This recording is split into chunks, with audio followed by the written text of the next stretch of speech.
እንግዲህ አቶ ተስፋዬን ያገተው ማን ነው? ግርምሽ አቶ ተስፋዬን አግቶታል። ሁሉም በተኙበት እሱ በሌሊቱ ብድግ ብሎ አቶ ተስፋዬ ጋር ሄደ። አቶ ተስፋዬ ድርጅቱን በምን መልኩ እንደወሰደውም ወይም ደግሞ ከትዝታ እንዴት አድርጎ እንደነጠቀ ለግርምሽ እንድናዘዝ አደረገው አቶ ግርምሽ።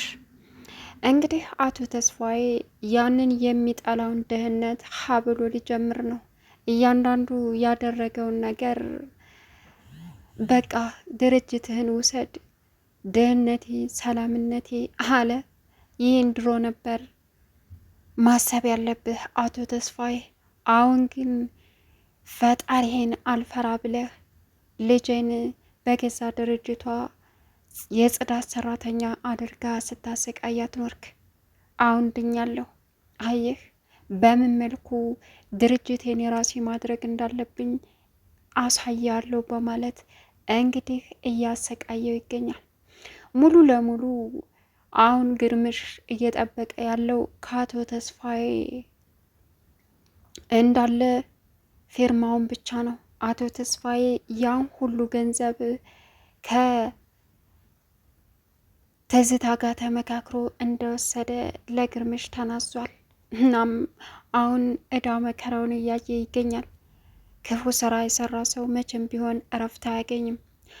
ሲቀጥል ባቢ እንግዲህ አባቱ በእርግጥ ከእስር ቤት ከተመለሰ በኋላ አባትነቱን ረስቶ አውሬ ሆኖበት ነው የመጣው።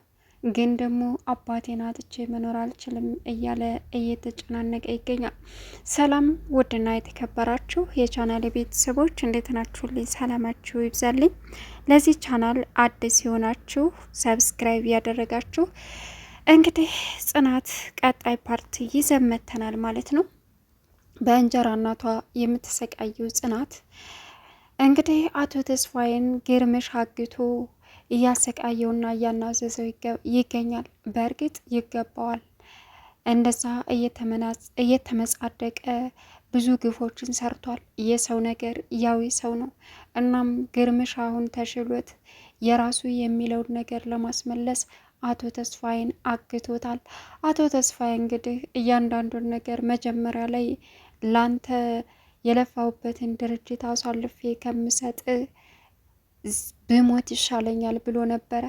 ግን ደግሞ ግርምሽ ሲያሰቃየው ሁሉንም የድርጅቱ ባለቤት መሆን የቻለበት በምን ምክንያት እንደሆነም እየዘረዘረ ይገኛል አቶ ተስፋዬ።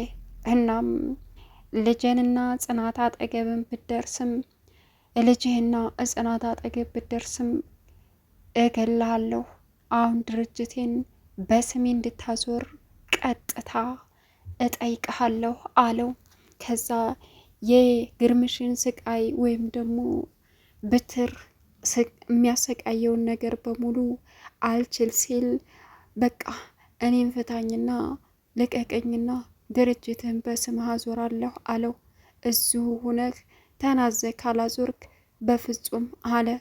እንግዳውስ መረጃውን በሙሉ ሰጥቻለሁ፣ ሂድና አሳስረኝ፣ እስር ቤት ለኔ ብርቅ አይደለም፣ ግን ከምታሰቃየኝ ተወኝ አለ። በጣም ከባድ ነገር ነው። እንግዲህ ባቢ ደግሞ አባቱን በማጣቱ በጣም እየተሰቃየ ይገኛል። ብሌን ደግሞ እንግዲህ ራሄል የላከችው ልጅ እሷን እየተላከፈ ይገኛል። ሳስበው ፍቅር ይዞታል። ግን ቢሆንም ደግሞ ፍቅር ቢይዘውም በፍጹም የማይሆን ነገር ነው። ምክንያቱም በብር ምክንያት ተደራድሮ ነው የመጣው። ብሌንን ሊያስወግድና እንደፈለገ ሊያደርግላት ራሂል አዘዋለች። አጌታም ደግሞ ልጅቷ ግን የዋዛ አይደለችም፣ የሆነች ውጣ ያለች ነገር ናት አላት። ነግሬ ነበር፣ ስለዚህ መጠቀቅ አለብህ አለችው። እሱን አታስቢ፣ እኔ ማን ነኝ እንዴ አላት። በጉራ ሳይሆን በተግባር አሳየኝ አለችው። ከዛ ደግሞ ያችን ጽናትን ስትለው ሁለቱንም ባንዳጌቻቸው ነበር። እነዚህ ሁለት ልዕልቶች በቃ እንደምፈልገው አደርጋቸዋለሁ፣ አንቺ ብቻ የብሬን ነገር አስቢበት አላት። እሱን አታስብ፣ ችግር የለውም አታስብ አለችው። እሺ በማለትም ብሌን ከትምህርት ቤት ስትመጣ ገፈተራት። እሷ ደግሞ ያማል እንዴ ምንድን ነው አለችና ጮኸችበት። ግን በሰዓቱ ተላከፋት።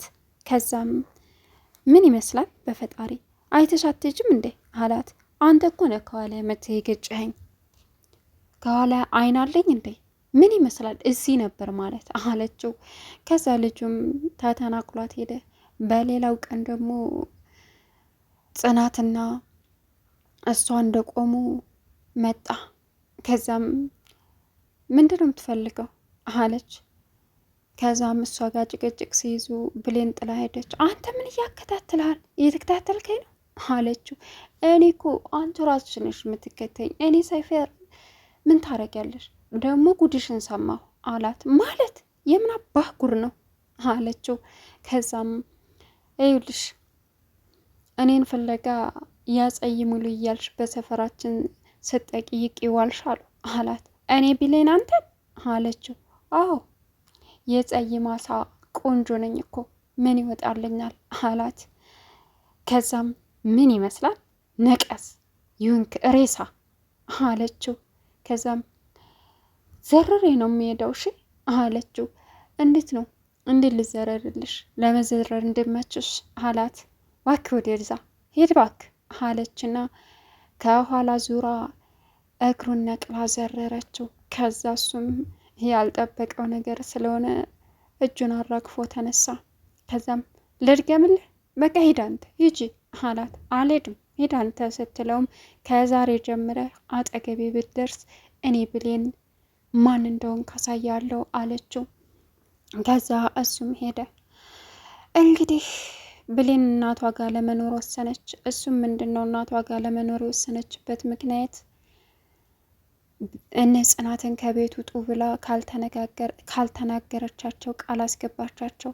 እሷም እሺ አለች እና ልጄ እኔ ያላንቺ እኮ ህይወቴ ይከብደኛል፣ ስለዚህ አብረሽ ብትኖሪ ደስ ይላል ስትላትም እናትየዋ በአንድ ነገር እንስማማለች።